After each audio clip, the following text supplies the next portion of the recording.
भगवान श्री कृष्ण बताते हैं मनुष्य को स्वर्ग और नरक कैसे मिलता है। क्या पाप करने से मनुष्य को नरक मिलता है और क्या करने से स्वर्ग मिलता है, जानेंगे इस वीडियो में। वीडियो अंत तक जरूर देखें। कैसे लोग जाते हैं स्वर्ग और नरक। भगवान श्री कृष्ण ने युधिष्ठिर को बताए सुखी जीवन के रहस्य। महाभारत की अश्वमेधादिक पर्व में युधिष्ठिर और भगवान श्री कृष्ण के बीच बातचीत होती है, जिसमें कृष्ण युधिष्ठिर को बताते हैं कि सुखी जीवन का क्या रहस्य है और कौन से व्यक्ति को मरने के बाद स्वर्ग या नरक की प्राप्ति होती है। युधिष्ठिर श्री कृष्ण से पूछते हैं कि कैसे लोग सुखी जीवन व्यतीत करते हैं और वे कौन से लोग होते हैं जो मरने के बाद मोक्ष को प्राप्त करते हैं और स्वर्ग जाते हैं, और किन लोगों को नरक भोगना पड़ता है। युधिष्ठिर के सवाल पर भगवान श्री कृष्ण जवाब देते हुए एक श्लोक में बताते हैं। श्री कृष्ण कहते हैं सुखी जीवन व्यतीत करने और स्वर्ग प्राप्त करने के लिए व्यक्ति को तप और दान जैसे कुछ कार्य अवश्य करने चाहिए। पुण्य कर्म करने से व्यक्ति द्वारा किए जाने अनजाने पाप भी नष्ट हो जाते हैं और इससे उसे नरक नहीं जाना पड़ता।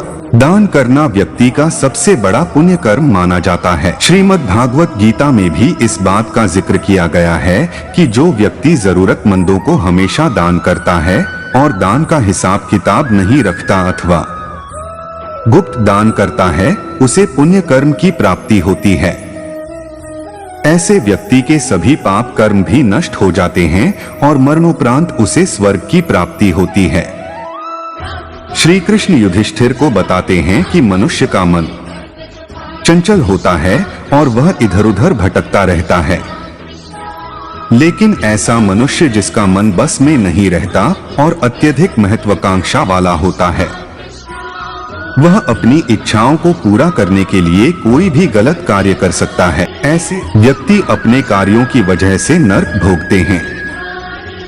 जो व्यक्ति ऐसी इच्छा रखते हैं कि उसे मरणोपरांत स्वर्ग की प्राप्ति हो, इसके लिए अपने मन और इच्छा को वश में रखना चाहिए। श्री कृष्ण युधिष्ठिर से कहते हैं कि सत्य बोलना भी व्यक्ति के खास गुणों में एक होता है। जो व्यक्ति जीवन भर सत्य का मार्ग अपनाता है और हमेशा सत्य बोलता है, उसे जीवन में सफलता तो मिलती ही है, साथ ही मरने के बाद ऐसे व्यक्ति को स्वर्ग प्राप्त होता है। भगवान श्री कृष्ण कहते हैं कि कई लोग अपने व्यस्त जीवन के कारण तप, ध्यान और पूजा पाठ नहीं करते। ऐसे व्यक्ति से देवी देवता भी रुष्ट हो जाते हैं और इन्हें नरक की प्राप्ति होती है। यदि व्यक्ति स्वर्ग की इच्छा रखता है तो उसे प्रतिदिन ध्यान और तप जरूर करना चाहिए। गलत कार्य करने वाले और हमेशा झूठ बोलने वाले व्यक्ति पाप के भोगी बनते हैं। ऐसे व्यक्ति को नरक में जगह मिलती है, में उसे कई यातनाएं भी झेलनी पड़ती है।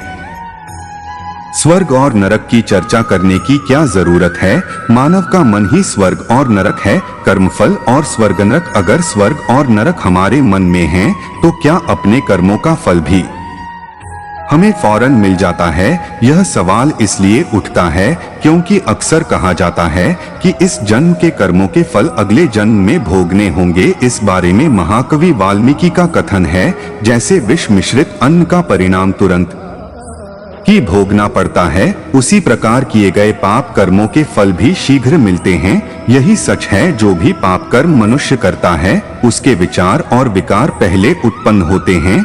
ये विचार और विकार उत्पन्न होते ही शरीर में रासायनिक परिवर्तन होने लगते हैं।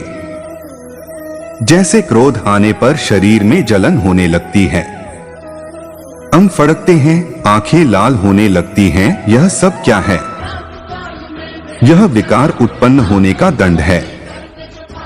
हम प्रतिक्षण जो कुछ करते हैं, सोचते हैं, उसी के अनुरूप हमारे शरीर में परिवर्तन होते हैं। तो जैसे हमारे मन में विचार पैदा होंगे, वैसे ही हमारे कर्म होंगे। अगर हमारे मन में प्रेम, दया, क्षमा, करुणा और परोपकार के विचार होंगे, तो हमारे अंदर उसी के मुताबिक परिवर्तन होंगे। निर्मल हृदय स्वर्ग का निर्माण करेगा, जबकि पापपूर्ण दूषित विचार नरक का निर्माण करेंगे।